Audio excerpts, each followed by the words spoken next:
Évangile selon Jean, chapitre 1.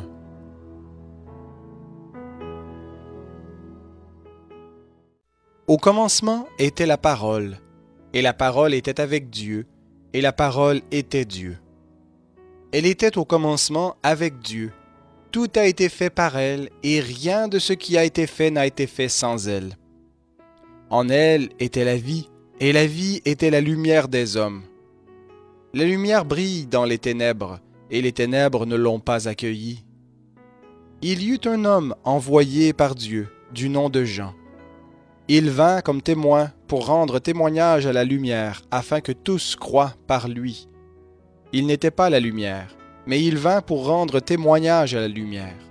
C'était la véritable lumière qui, en venant dans le monde, éclaire tout homme. Elle était dans le monde, et le monde a été fait par elle, et le monde ne l'a pas connue. Elle est venue chez les siens, et les siens ne l'ont pas reçue. Mais à tous ceux qui l'ont reçue, elle a donné le pouvoir de devenir enfants de Dieu, à ceux qui croient en son nom, et qui sont nés non du sang, ni de la volonté de la chair, ni de la volonté de l'homme, mais de Dieu. La parole a été faite chair, et elle a habité parmi nous, pleine de grâce et de vérité.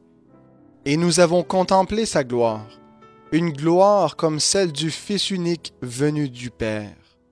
Jean lui a rendu témoignage et s'est écrié « C'est celui dont j'ai dit, celui qui vient après moi m'a précédé, car il était avant moi. » Et nous avons tous reçu de sa plénitude, et grâce pour grâce, car la loi a été donnée par Moïse, la grâce et la vérité sont venues par Jésus-Christ.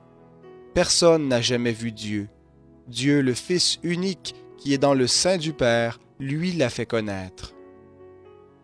Voici le témoignage de Jean, lorsque les Juifs envoyèrent de Jérusalem des sacrificateurs et des Lévites pour lui demander « Toi, qui es-tu » Il confessa sans le nier, il confessa « Moi, je ne suis pas le Christ. » Et ils lui demandèrent « Quoi donc?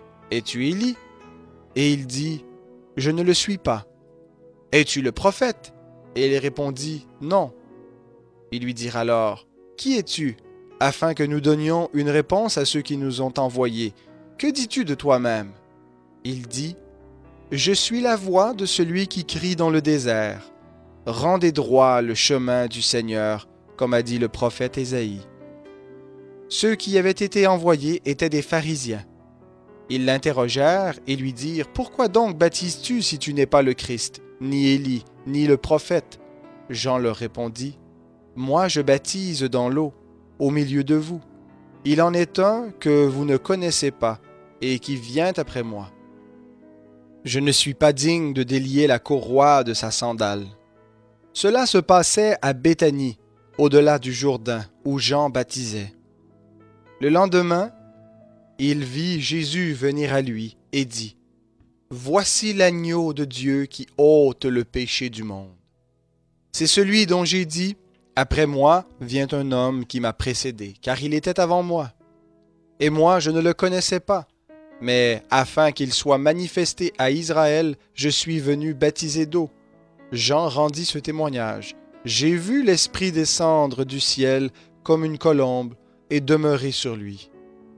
Et moi je ne le connaissais pas, mais celui qui m'a envoyé baptiser d'eau m'a dit, « Celui sur qui tu verras l'Esprit descendre et demeurer, c'est lui qui baptise d'Esprit Saint. » Et moi, j'ai vu et j'ai rendu témoignage que c'est lui le Fils de Dieu. Le lendemain, Jean était encore là, avec 2 de ses disciples. Il regarda Jésus qui passait et dit, « Voici l'agneau de Dieu. » Les 2 disciples entendirent ces paroles et suivirent Jésus. Jésus se retourna, vit qu'ils le suivaient et leur dit, « Que cherchez-vous » Ils lui dirent, « Rabbi », ce qui se traduit, « Maître, où demeures-tu » Il leur dit, « Venez et vous verrez. » Ils allèrent et virent où il demeurait. Ils demeurèrent auprès de lui ce jour-là. C'était environ la 10e heure. André, frère de Simon-Pierre, était l'un de ceux qui avaient entendu les paroles de Jean et qui avaient suivi Jésus. Il trouva d'abord son propre frère Simon et lui dit « Nous avons trouvé le Messie, ce qui se traduit Christ. Il le conduisit vers Jésus.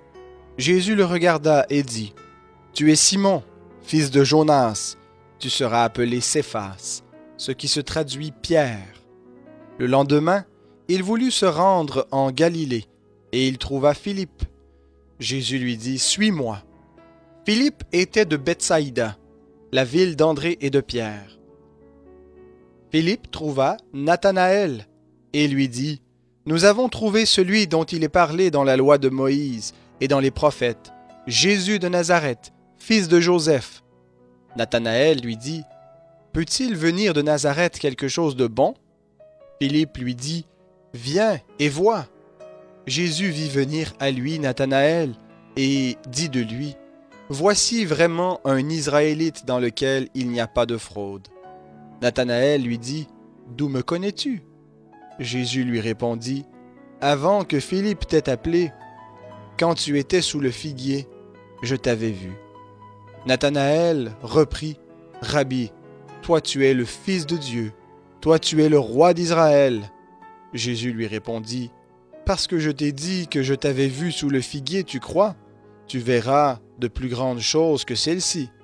En vérité, je vous le dis, vous verrez le ciel ouvert et les anges de Dieu monter et descendre sur le Fils de l'homme. »